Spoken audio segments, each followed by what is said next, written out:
Alors, suite aux événements absolument épouvantables qui se sont déroulés en France, j'ai hésité, on m'a demandé d'intervenir, de dire quelque chose, comme beaucoup de rabbins, comme beaucoup d'intervenants, et c'est normal. Mais j'ai hésité parce que je me suis dit, il y avait quelqu'un qui disait, après Auschwitz, on ne peut plus parler, on ne peut plus penser. Et je comprends le sentiment qu'après une telle horreur, tout discours est presque impudique, qu'est-ce qu'on va dire. Mais d'un côté, je ne sais pas la façon juive de réagir. La façon juive de réagir, ça a toujours été de considérer tout événement comme aussi un message. Alors, ça ne veut pas dire qu'on peut comprendre le message. Il y a des choses qu'on ne peut pas comprendre. Il y a des messages qui nous dépassent.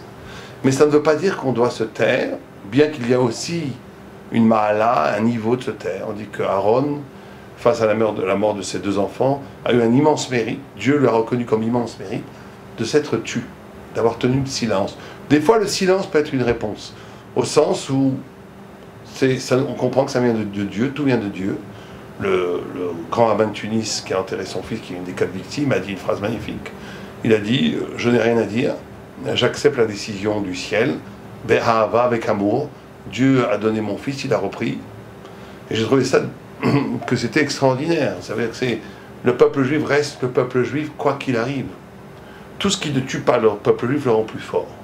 Et c'est vrai qu'on voit cette solidarité, cette union, cette levée de bouclier spirituel, comment le peuple juif en même temps souffre. Parce que ces 4 personnes qui ont été, je ne parle pas de Charlie Hebdo, des choses comme ça, je parle de ça précisément, non pas que Dieu préserve, je m'exalzèle. Charlie Hebdo aussi, ce qui s'est passé, c'est horrible, et en plus il y avait aussi 3 juifs, mais je parle du massacre qu'il y a eu lieu dans le Hyper Cacher. Et là-bas, pourquoi je parle de cela précisément? Parce que c'est pas exactement le même attentat, c'est pas du tout le même attentat. Dans Charlie Hebdo, ce qui est visé, c'est le nom juif, c'est le nom d'Israël. C'est le Shem Israël. Et donc, quand des juifs sont tués parce qu'ils sont juifs, quand ils sont massacrés, assassinés parce qu'ils sont juifs, c'est comme si une partie de chacun d'entre nous a été tuée, a été blessée. Et donc, il y a bien entendu une souffrance, il y a bien entendu un deuil que chacun d'entre nous est en train de vivre. Mais comme d'habitude, Yaakov, Yud, Kov, Yud, la future Kov, la pourriture, Yaakov, le nom d'Israël, c'est de pouvoir donner un futur, de pouvoir toujours renverser ce qui est négatif en positif. Non pas renverser ce qui est négatif en positif, mais renverser, utiliser ce négatif, cette horreur, cet acte épouvantable, pour donner plus de force, plus de émouna, plus de croyance, plus d'adhérence à la Torah et à la parole de Dieu. Et donc c'est dans ce sens-là que je vais juste dire quelques paroles comme une sorte de espède en vérité.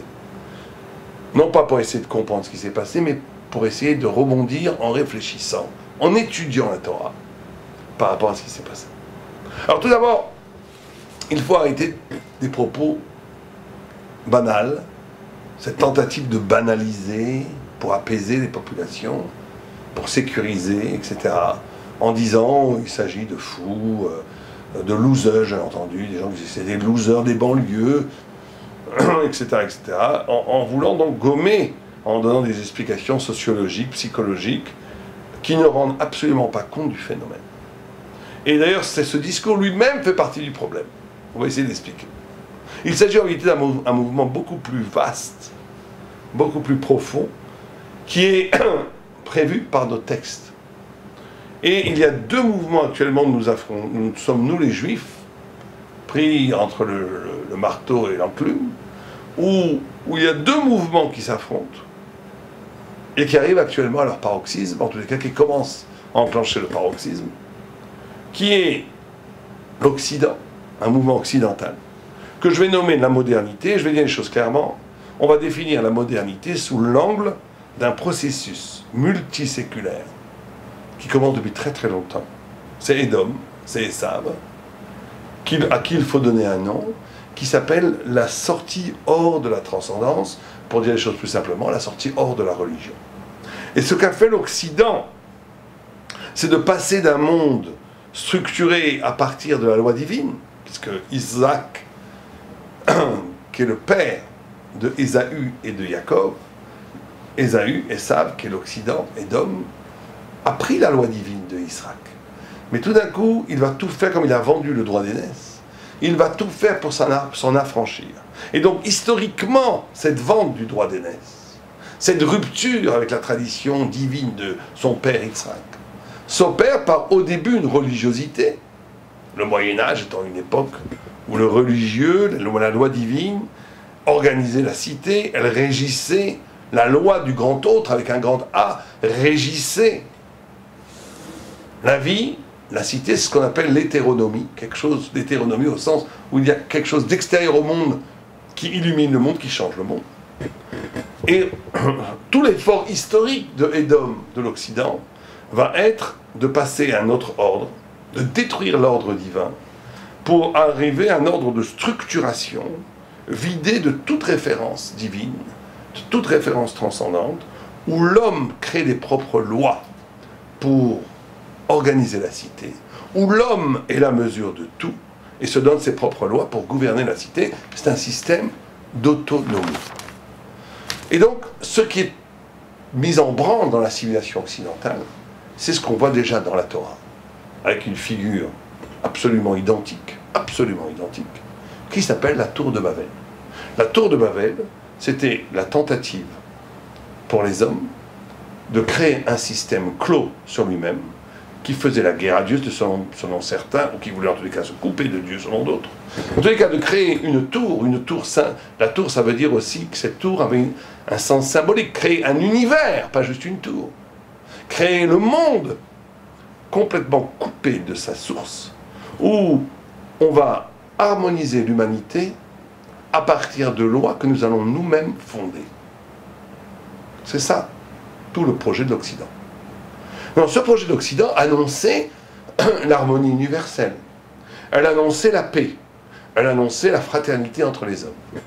Or, il y a eu un très grand doute quant au projet de l'Occident, puisque, paradoxalement, la pensée matérialiste, ce que j'appelle la pensée horizontale, celle qui veut gommer le vertical, cette pensée horizontale, au lieu de créer une harmonie, paradoxalement, a créé des phénomènes de séparation. Séparation de pouvoir, séparation de classe économique, séparation ethnique, séparation de groupes idéologiques. Et donc on a une extraordinaire confrontation de un éclatement, un morcellement de l'humanité. Exactement de la même façon. Comme ça s'est passé à la tour de Babel. Puisque la tour de Babel qui a voulu unir le monde contre Dieu, Dieu a fait que la brisure de la langue originelle et des dizaines, 70 langues sont apparues. Et il y a eu donc, à un moment donné, la guerre, le dysfonctionnement, la séparation entre les hommes. Ce qui est extraordinaire. Ça voudrait dire que quand l'homme abandonne la transcendance, abandonne la Torah, abandonne la vérité, et qu'il essaie, dans l'immédiatité des choses communes, de bâtir un avenir, un projet, à partir de ce qui nous est commun, le désir, l'argent, la présence, l'immanence, non pas la transcendance. Au lieu de créer une unité, ça crée une multiplicité négative. Ça crée la séparation et la guerre. Et donc, face à cet échec catastrophique, historique, l'Occident, au lieu de reconnaître son échec, a développé une parole de mensonges, notamment à travers la presse, qui est une négation du réel. Une négation du réel. Dès qu'on pose un problème qui apparaît à partir des différences essentielles, on dit que c'est du racisme. Dès qu'on parle de problèmes à partir de séparations essentielles, comme l'homme et la femme par exemple, on dit que c'est du sexisme. Dès qu'on parle de problèmes qui seraient dus à quelque chose de l'essence, et non pas d'épiphénomènes qui seraient sociologiques, on te dit c'est du racisme, c'est du réactionnaire. Non, non, c'est des problèmes on veut tout réduire, c'est des problèmes d'argent, de société, problèmes culturels, socioculturels. Et ce discours-là, qui nie la vraie différence, la vraie altérité, c'est un discours de mensonge. Face à ce chaos, et à ce politically correct, à ce déni du réel constant dans les médias et dans la pensée prégnante, dominante en Occident, face à ce chaos, surgit un fondamentalisme sauvage, brut, qui réintroduit dans le monde le côté vertical, Dieu, mais à partir d'un ressentiment et sans intelligence. On va essayer de comprendre ce que ça veut dire. C'est-à-dire qu'on va voir se développer, et moi je n'ai pas peur de les mettre, je sais que ça peut faire scandale, mais on peut les mettre l'un face à l'autre. Je ne dis pas du tout que quoi que ce soit comparable à l'atrocité d'entrer dans un supermarché et de tuer des gens. Bien sûr que non. Mais je dis qu'au niveau de la racine du mal, il y a une sorte d'équivalence, où il y a deux radicalismes qui vont se développer et s'affronter l'un l'autre. On a d'un côté la société occidentale qui développe un radicalisme très agressif de destruction systématique de toutes les valeurs. En tous les cas, toutes les valeurs qui n'ont pas des racines anthropologiques, qui ne partent pas de l'homme. Et donc on arrive au vide des valeurs. C'est pour ça que le Maharal de Prague appelle l'Occident, le royaume de Esav, l'empire du rien, l'empire du vide. Malchut Haeder, l'empire de l'absence.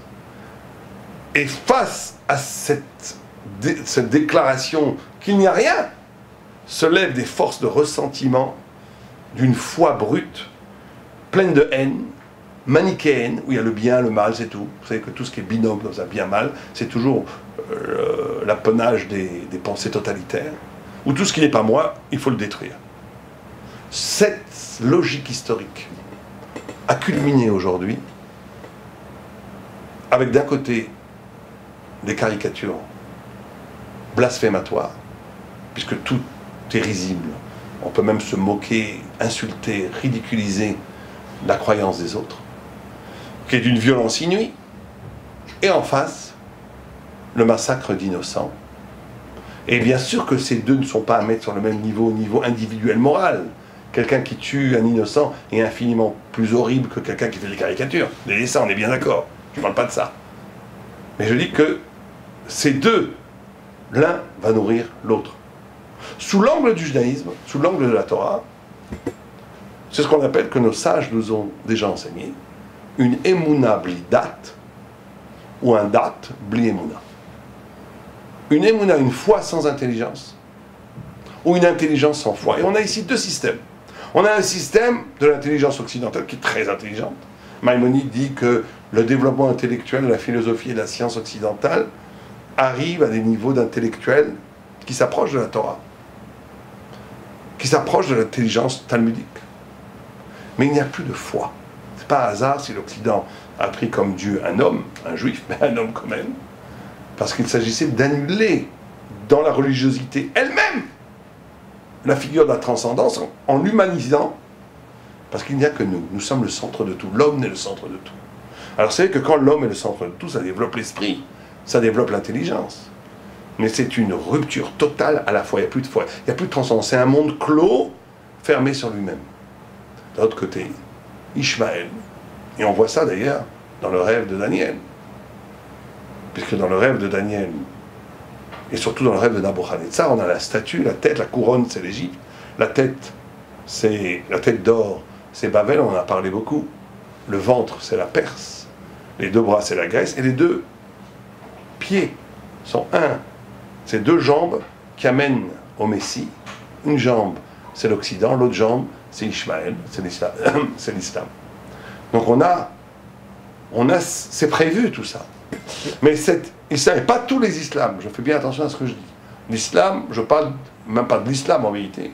Je parle d'une dépravation de l'islam qui est le terrorisme fondamentaliste, salafiste, qui prend ce ressentiment face à l'étalage de la négation de la vérité promue par l'Occident, une revanche, un ressentiment d'une violence inouïe, qui passe par une foi où les gens sont prêts à mourir, et sans aucune pensée, sans aucune intelligence. Ce qu'on appelle le date, la émouna sans date.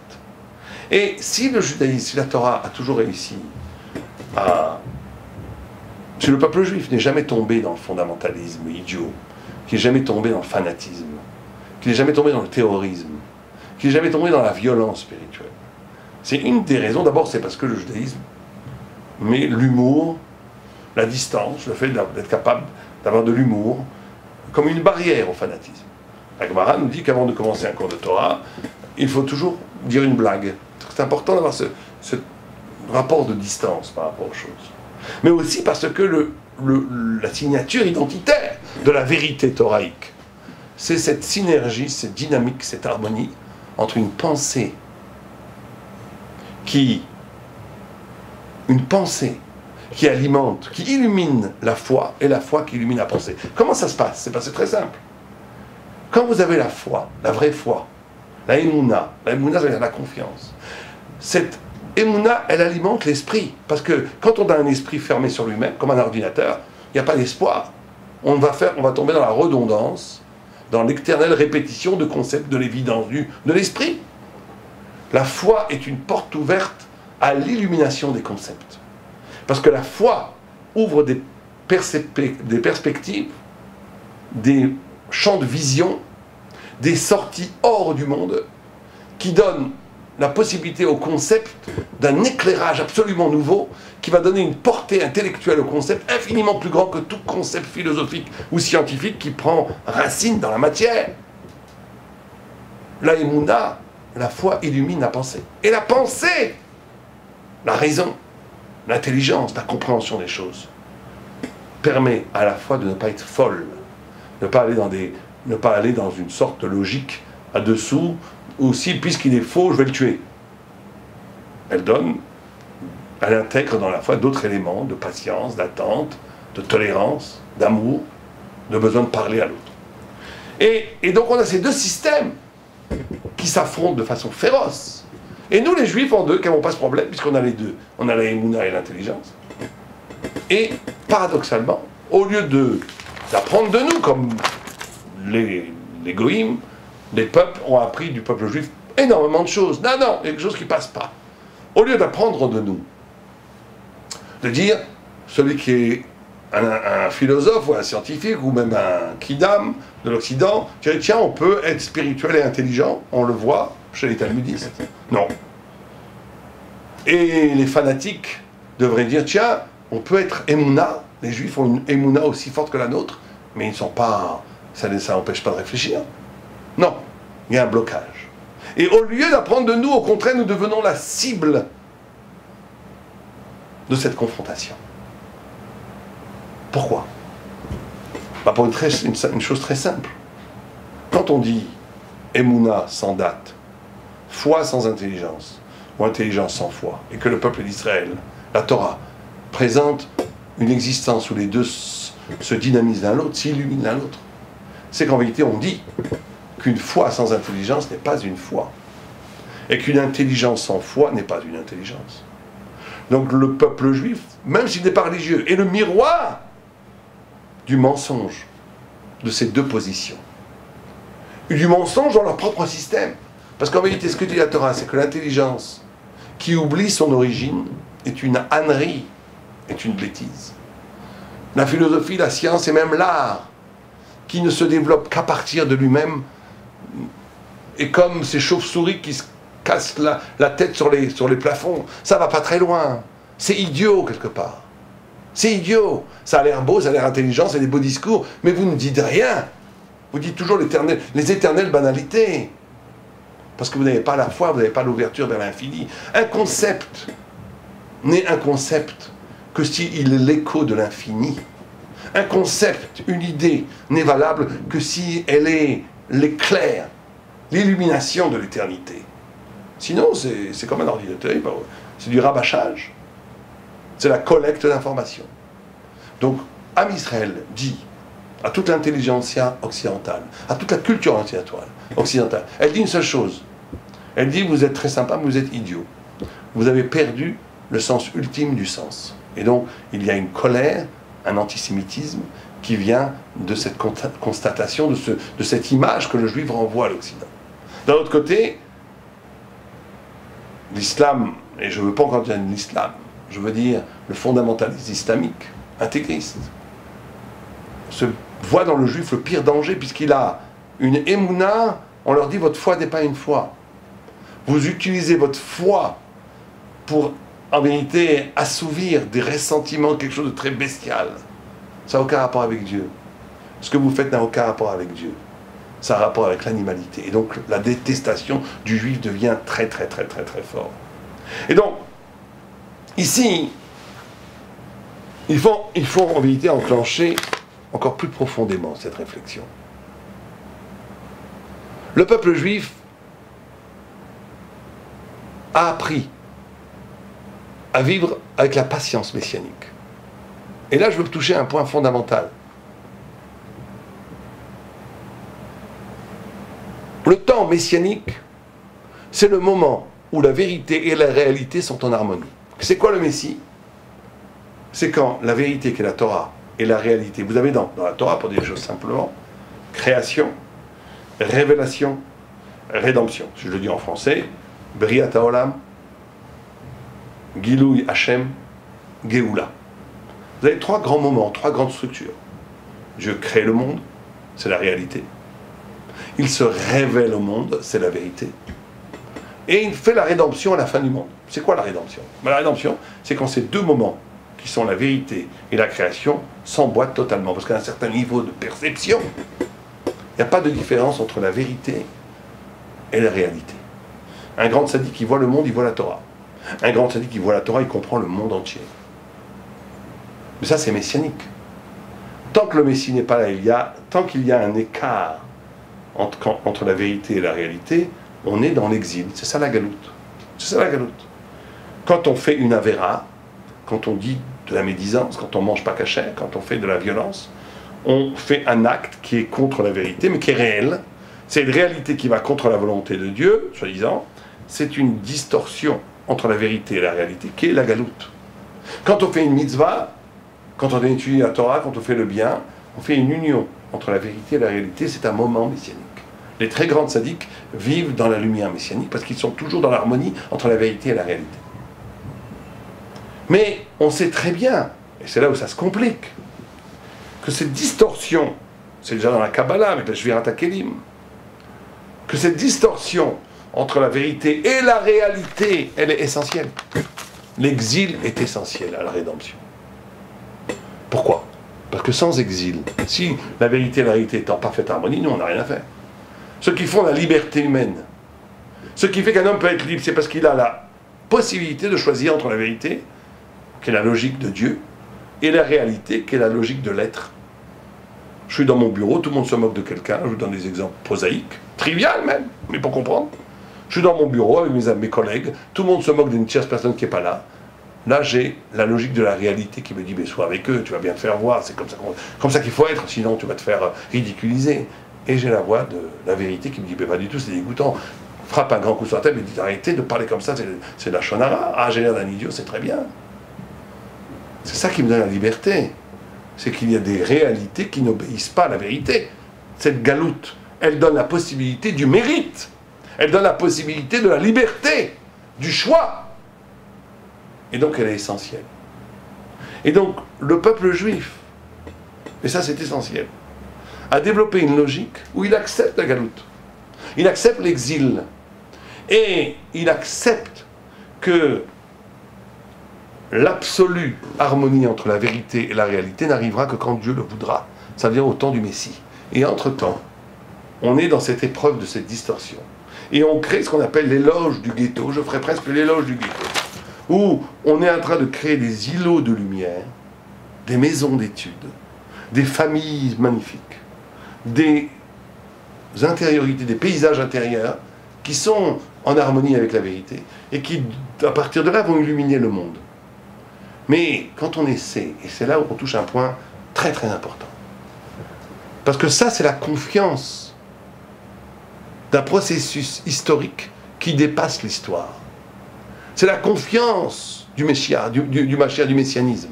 C'est la confiance que je ne peux pas imposer à l'autre, par la violence, la vérité.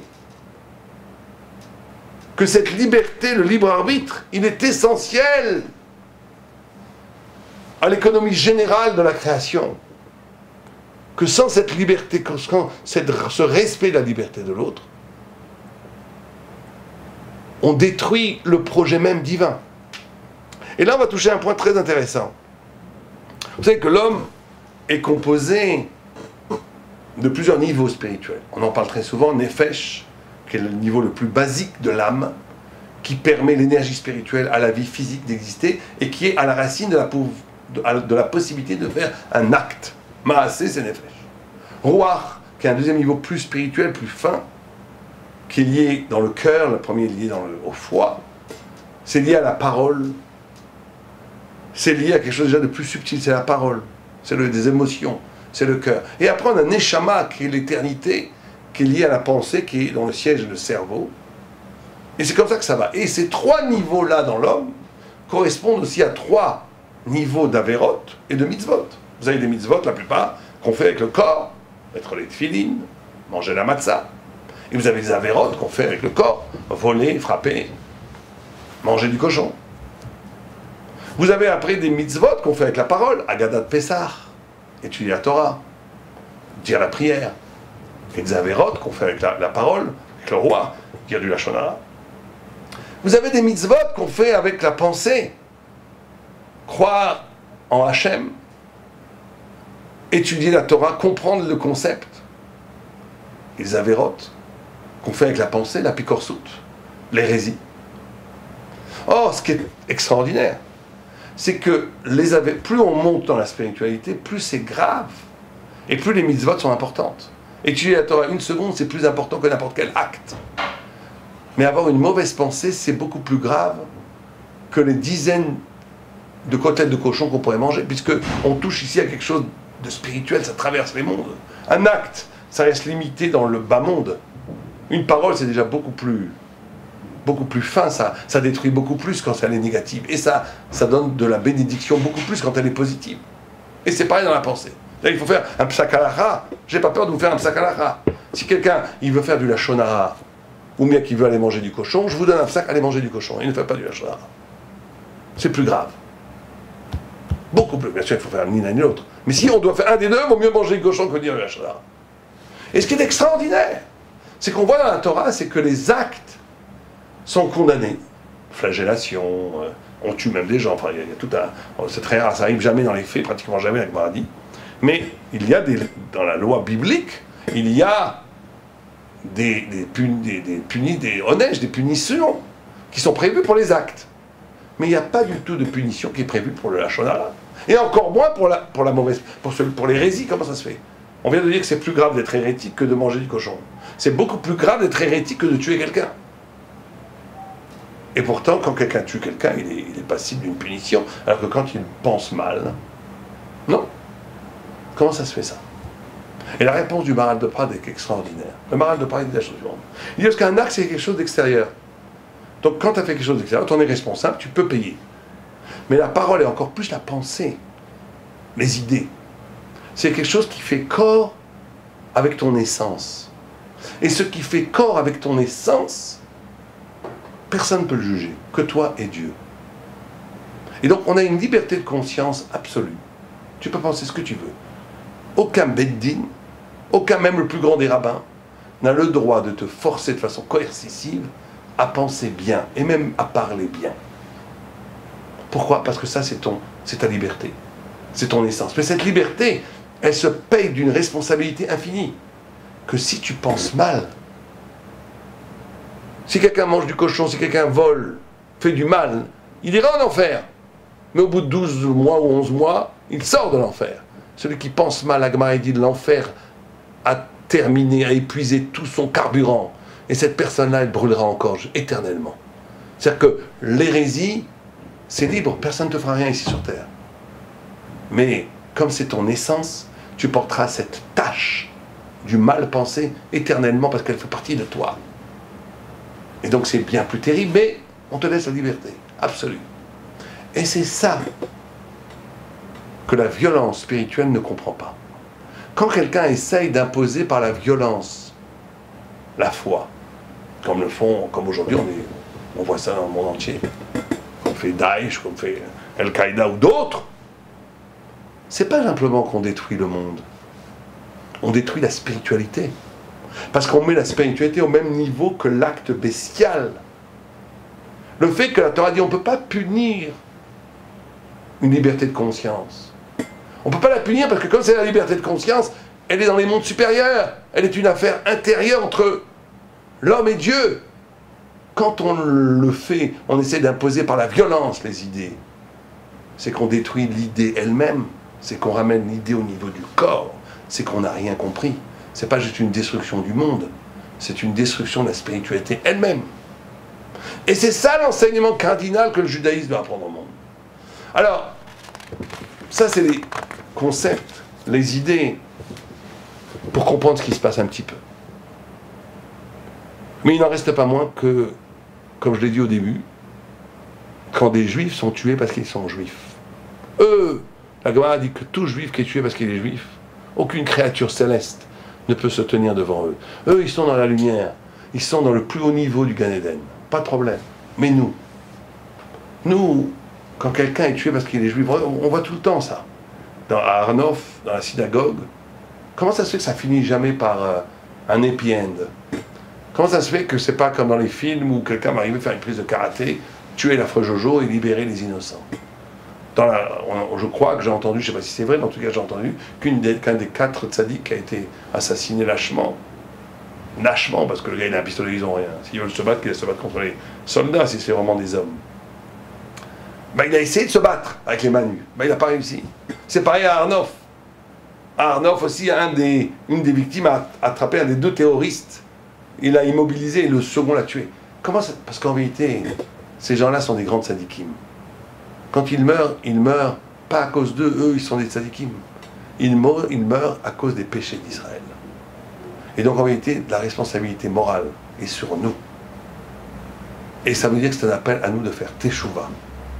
Alors on pourrait faire toute une liste actuellement sur la teshuva qu'on doit faire, entre la politique, entre la haine, la haine, la sinatrinam, entre l'utilisation de la Torah pour des pouvoirs politiques ou financiers. Il y a une liste énorme. Mais nous, qu'est-ce qu'on doit faire? Nous, le simple kidam, le simple juif, la simple juive, qu'est-ce qu'on doit faire? J'ai demandé à des grands maîtres. Ils m'ont dit une seule chose. Ce qu'il faut faire, c'est prendre la décision intérieure, chacun d'entre nous, chacun à son niveau, d'être Eved Hashem, d'accepter, de servir Hashem, de soumettre tout à fait, inéni, comme dit Abraham, comme dit Moïse, inéni, de donner face à cette foi brute, ridicule, violente, pleine de ressentiment. La réponse du peuple juif, c'est d'être une foi sereine, magnifique, d'amour, de don. Où je dis maintenant, je donne ma vie, non pas pour tuer les gens, je donne ma vie pour essayer d'être un kéli, d'être un instrument, d'être un miroir de la lumière de Dieu sur terre. Si on fait ça, ça amènera non seulement la bracha et le shalom sur nous et sur l'humanité entière. Amen.